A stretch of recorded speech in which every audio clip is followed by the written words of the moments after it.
பிரியமானவர்களே, இப்போ ரீசன்ட் டேஸாக நம்ம பார்த்தோம் அப்படின்னா, நிறைய ஆக்சிடெண்ட்ஸ் நடக்குது.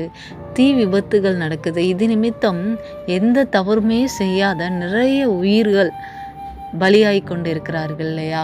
அதே போல் பெண் பிள்ளைகள் பாதிக்கப்படுறாங்க. பாலியல் வன்கொடுமைக்கு ஆளாக்கப்படுகிறார்கள். சிறு பிள்ளைகள்.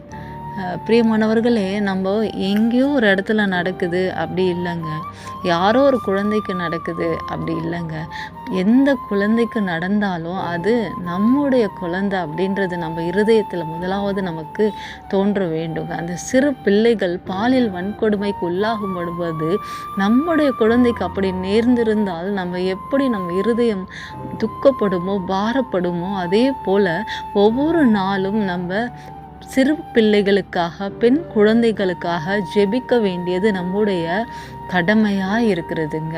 பிரியமானவர்களே, வேத வசனத்தில் நம்ம பார்த்தோம் அப்படின்னா, லூக்கா எழுதின சுவிசேஷ புஸ்தகம் 23வது அதிகாரம் 28வது வசனம் கடைசி பகுதியில் எப்படியாய் சொல்லப்படுகிறது, உங்களுக்காகவும் உங்கள் பிள்ளைகளுக்காகவும் அழுங்கள் என்று.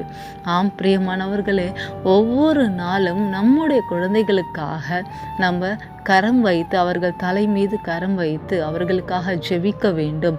வெளியில் போகும்போது ஒரு பாதுகாப்பை ஆண்டவர் தரும்படியாய் அவருடைய சமூகத்தில் நம்ம காத்திருக்க வேண்டும். ரொம்ப நேரம் நீங்கள் எடுக்க வேணாங்க.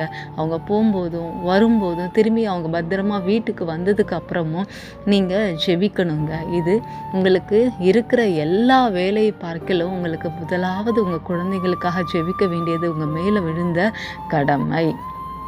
அதனால் ஒரு நாளும் தவறாமல் நீங்கள் உங்கள் பிள்ளைங்களுக்காக ஜெபிங்க. ஒருவேளை நீங்கள் இல்லை, என் பிள்ளைகள் வேறு இடத்துல ஒரு வேளை பாட்டி வீட்டில் தங்கியிருக்கலாம், ஏதோ ஒரு சூழ்நிலையில் நிமித்தம் உங்களை விட்டு பிரிந்திருக்கிறாங்க அப்படின்னா, நீங்கள் எந்த இடத்துல இருக்கீங்களோ உங்கள் தனிப்பட்ட ஜெபத்தில் உங்கள் பிள்ளைகளுக்காக நீங்கள் ஜெபிக்க வேண்டியது உங்களுடைய கடமை. ஒவ்வொரு நாளும் உங்களுடைய பிள்ளைகளுக்காக நீங்கள் ஜெபிங்க. வரும் நாட்களில் இப்பேற்பட்ட பெண் பிள்ளைகளுக்கு விரோதமாய் பாலியல் வன்கொடுமைகள் எதுவும் வராதபடிக்கு ஜெபிக்க வேண்டியது நம்முடைய கடமையாக இருக்கிறது.